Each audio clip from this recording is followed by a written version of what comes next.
Assalamualaikum warahmatullahi wabarakatuh. Apa kabar Ananda semuanya dimanapun berada? Ibu doakan semoga Ananda semuanya dalam keadaan sehat dan bahagia meskipun kita masih berada di masa pandemi COVID-19.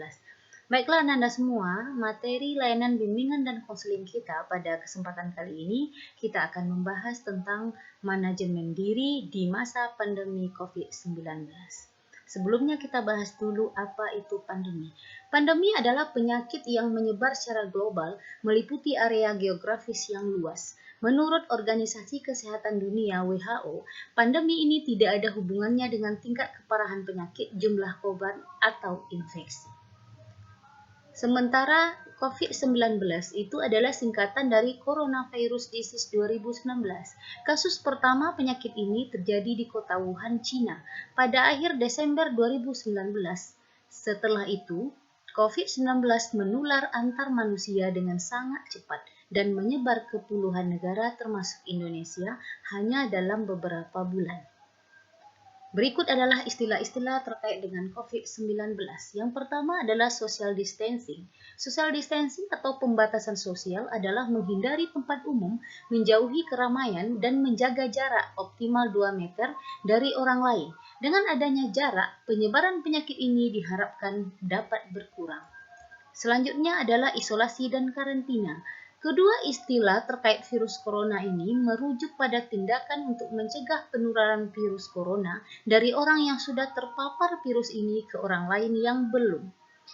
Perbedaannya, isolasi memisahkan orang yang sudah sakit dengan orang yang tidak sakit untuk mencegah penyebaran virus corona, sedangkan karantina memisahkan dan membatasi kegiatan orang yang sudah terpapar virus corona namun belum menunjukkan gejala. Selanjutnya adalah lockdown. Lockdown berarti karantina wilayah, yaitu pembatasan pergerakan penduduk dalam suatu wilayah, termasuk menutup akses masuk dan keluar wilayah.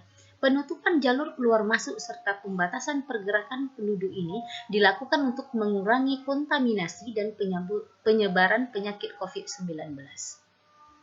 Selanjutnya adalah istilah PDP atau pasien dalam pengawasan dan ODP, orang dalam pemantauan.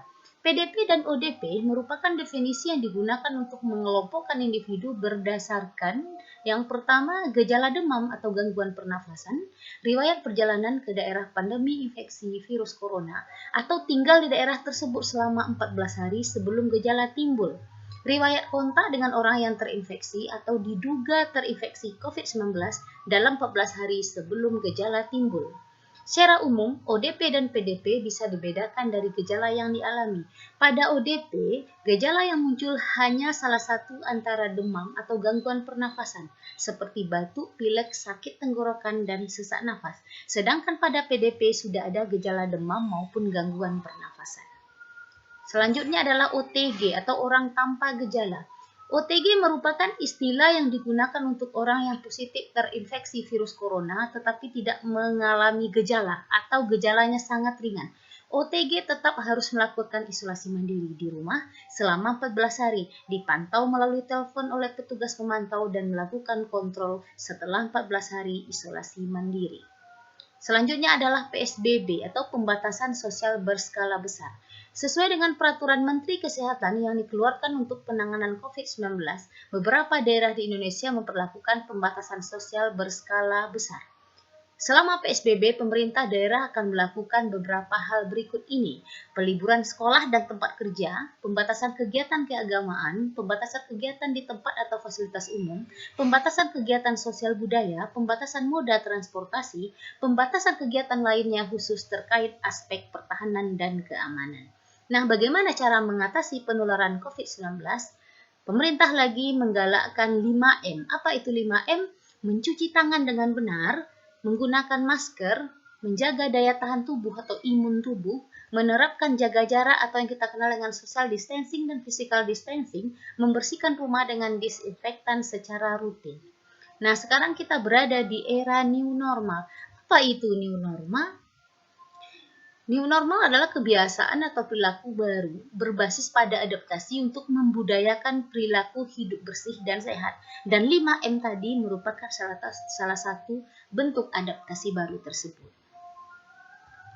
Nah, sebagai pelajar, mesti ngapain aja selama pandemi COVID-19 ini? Apakah menghabiskan waktu di rumah dengan sia-sia?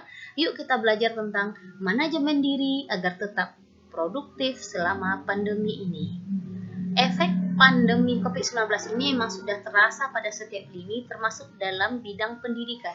Pemerintah telah menerapkan yang namanya pembelajaran jarak jauh atau study from home atau belajar dari rumah.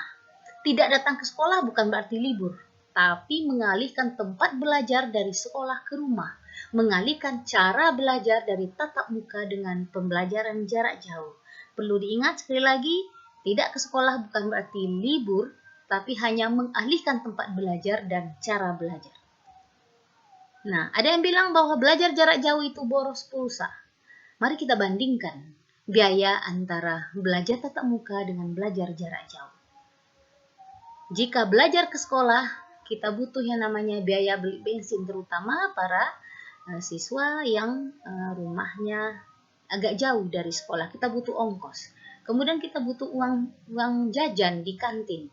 Nah, sementara kalau belajar di rumah, kita hanya butuh beli pulsa saja. Toh kalau kita belajar di sekolah, kita juga beli pulsa, bukan?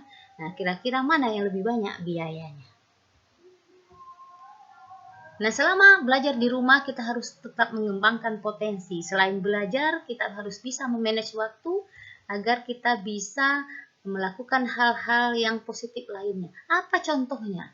Mungkin ada yang hobi berkebun, yang suka menulis, yang bisa berkarya di dunia maya. Mungkin ada yang punya potensi di bidang teknik, ya seperti bangunan, montir, dan sebagainya, terutama bagi yang laki-laki ya. Kemudian ada yang berpotensi di bidang seni dan olahraga. Mari dikembangkan. Nah, selama kita di rumah, mari kita gunakan waktu lebih banyak untuk hal-hal yang positif seperti ini. Yang terpenting adalah mendekatkan diri pada Allah, pada Yang Maha Kuasa. Karena kita yakin bahwa COVID-19 ini adalah ketetapan Allah, darinya adalah penyakitnya, dan darinya juga penyembuhan atau obatnya.